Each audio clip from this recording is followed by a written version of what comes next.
Hi everyone, my name is Rob and welcome to Winetopia Lockdown.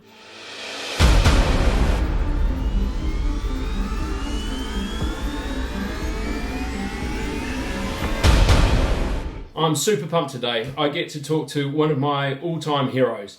Sir John Kirwan was, in my house, a really big name growing up in the South Island. I would watch the rugby with my dad. Every time the All Blacks were playing, we'd wait for the Kirwan to be past the ball, heading straight to the try line yet again.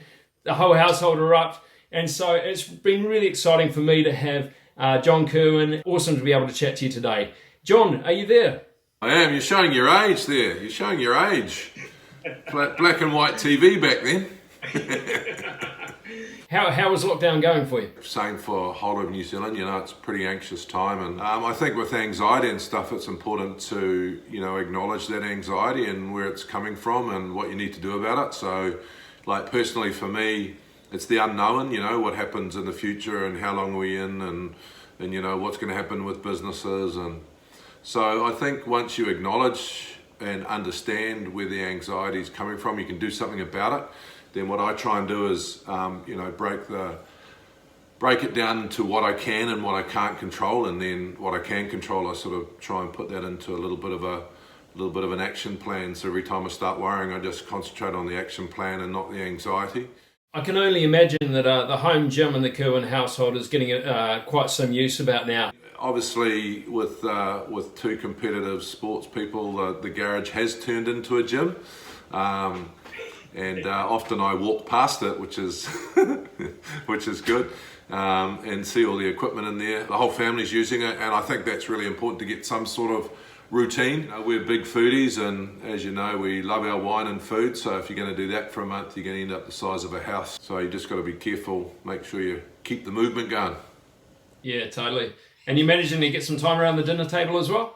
Actually, one of the big meals in Italy has been lunch. So having the lockdown, we're actually sitting down at lunch as well, which is good. So we're not cracking open the wine at lunchtime, which Italian would normally do, but we're not doing that just yet. We'll see how we go in a couple of weeks. Hey, look, at Winetopia, we have a little series we like to call Share a Glass With, and in fact, you've participated in this yourself. But if there was one person, either living or dead, that you could share a glass with, who would that be and why? Just recently I've read a book on Te Whiti o Rongamai.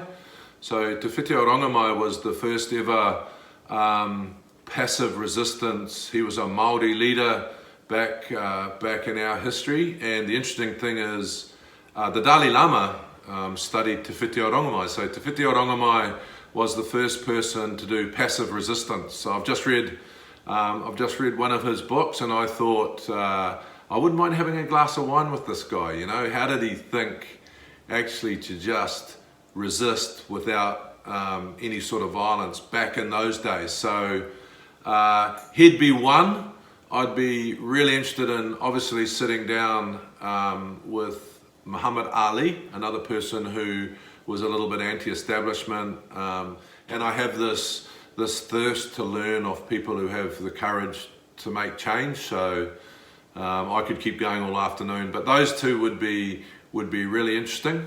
And I think I'd love to sit down with our Prime Minister and have a glass of wine with her right now.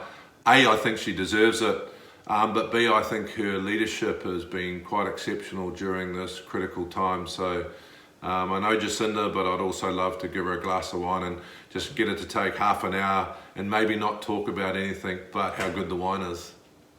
Well done, well done. And what do you think? Do you think Jacinda's more the Prosecco type, or?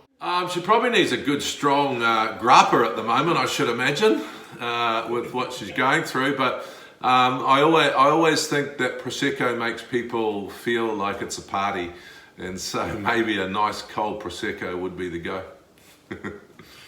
Hey, as a party, any parting comments, John? Any other thoughts about the future, or anything you're excited about doing in the future after lockdown?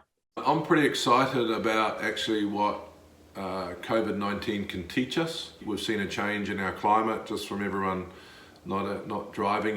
Things are clearer. People feel like the air's a bit clearer.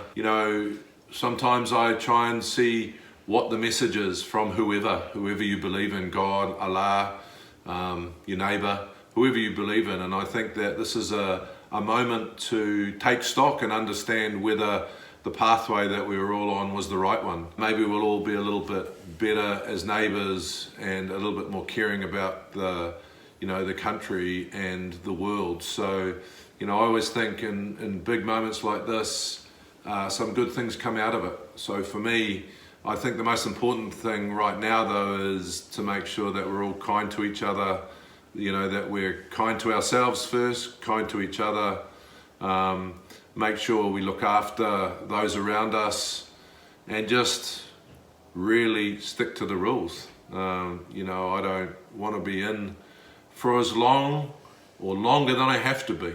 I want to be back out enjoying people's company in restaurants.